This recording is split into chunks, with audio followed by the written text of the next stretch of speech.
So I was talking to my homeboy this past weekend, and he told me that he had met these two women at like a lounge. It wasn't really a club, but it was like a lounge, right? And he was like, he went there by himself just to unwind and have some drinks.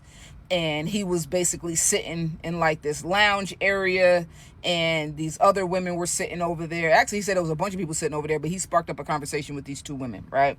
And so, the conversation was good. One was there because she had just broke up with her boyfriend, and she just wanted a night out. So her best friend took her on a night out, all downtown Atlanta, and basically helping her get over the fact that she's going through this breakup. So my homeboy's there. So he buying them drinks. You know what I mean? He's like, man, shorty, one was white, one was Puerto Rican. You know what I mean? And he's like, man, I'm feeding them drinks. He was like, because we were at a spot where the shots weren't that expensive. He was like, so, everybody was trying to have a good time. He was like, and plus I was trying to take shorty's mind off of her situation. So I said, okay. So he started to go into detail about her situation, and her situation is tricky. So what she did is she wound up,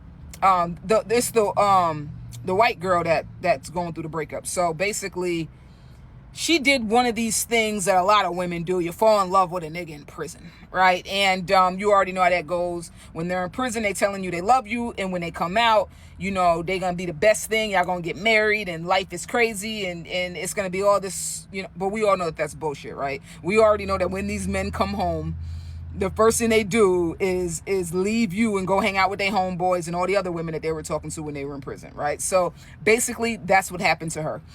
She met this guy in prison. Boom, they hit it off. By the time he came home, he dogged her out, right? So he broke up with her. He left her. He got another woman pregnant, and now she's in the bar or the lounge, wherever, crying. So my homeboy is a bad person, and the reason why I'm gonna say that is because when he sees a woman crying, of course he's going to start buying her drinks. Because why? He has ulterior motives. You're weak to him now. You're showing him that you are an easy target. So, like any other man, something clicks in their brain where it's like, oh yeah, I'm going to get shorty, and this is going to be easy. I'm going to get her drunk. And basically, that's what he did. Now, the Puerto Rican girl, her friend was just there for the ride. And so my homeboy was really trying to get at old girl. But the Puerto Rican girl was kind of feeling my homeboy too. So he was catching the vibe, but he wasn't really feeling the Puerto Rican joint. He wanted the white girl. You know what I mean? So, and there's nothing wrong. I don't know their names. So that's why it's Puerto Rican girl and white girl. But anyway, so boom. So as the conversation gets deeper, he's picking their brain. My homeboy's goal was to talk them into having a threesome. Right? First night, just met, just offered some drinks. He was trying to take down both of them, right? Typical man behavior, typical man who just wants to get his rocks off. And if he can do it with two women at the same time, isn't that the goal? Isn't that your dream? So anyway, so he's whispering, he talking, with the drunk slur, whispering like, yo, we should get out of here, man. We should go somewhere where it's a little bit more quieter, where we could really hear each other. Mind you, my homeboy has a wife. I should have led with that. But yes, my homeboy has a wife. And I know what you guys are thinking. He ain't shit. Right. But I kind of already told you in the beginning that he wasn't shit. But now you really get why I'm saying it. So I don't know where his wife is, but obviously they can't have these relations at his house. So now they got to find somewhere else to go. So, but anyway, the women are down for the threesome, right? And I'm like, bro, how does he do this? Like, and it's not even that my friend is the best looking guy, because he isn't. You know what I mean? Does he have a little bit of money? Sure.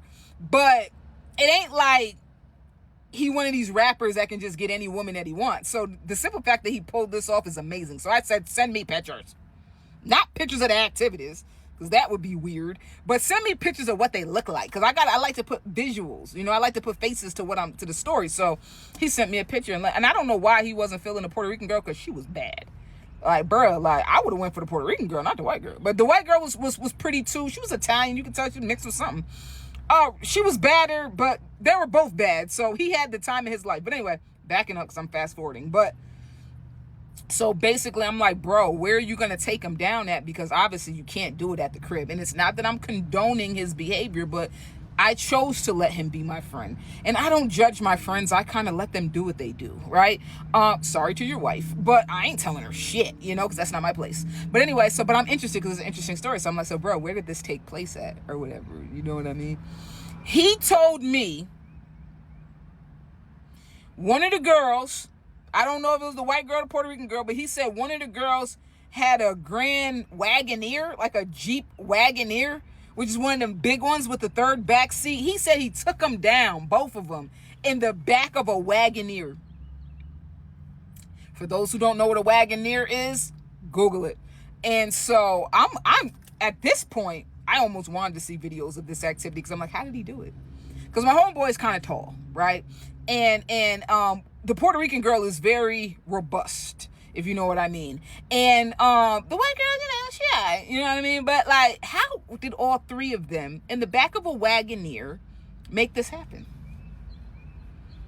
So I Googled the inside of a Wagoneer, right? Because I just needed to know. So I Googled the inside of a Wagoneer, and I suggest you guys do the same. And the third back seat does lay down like a bed. The tricky part is the other. How did they do it? So like, was he like ass in the trunk, dang-a-lang, on the third back seat? Like legs in the trunk. So when someone else is waiting on their turn, because whatever, like, where was she? Did she like, well, I mean, you could like sit on her face, you don't necessarily got to sit in a seat. But using her face as a seat in a Wagoneer is like, let me tell you one thing. When a man has an opportunity to do disgusting things, he's going to find a way.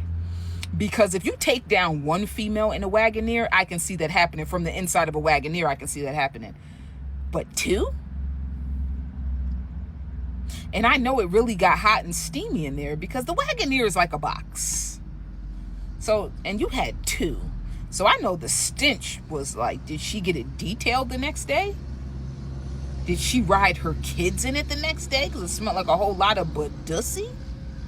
Booty, dick, and pussy, for those who don't know. TikTok's probably going to ban me for saying that, but a lot of people don't know what that means. But anyway, so long story short, because the video is long story short, he said he had the time of his life, and these were his exact words. Homegirl is definitely not thinking about her prison boo no more, because I laid the smack down.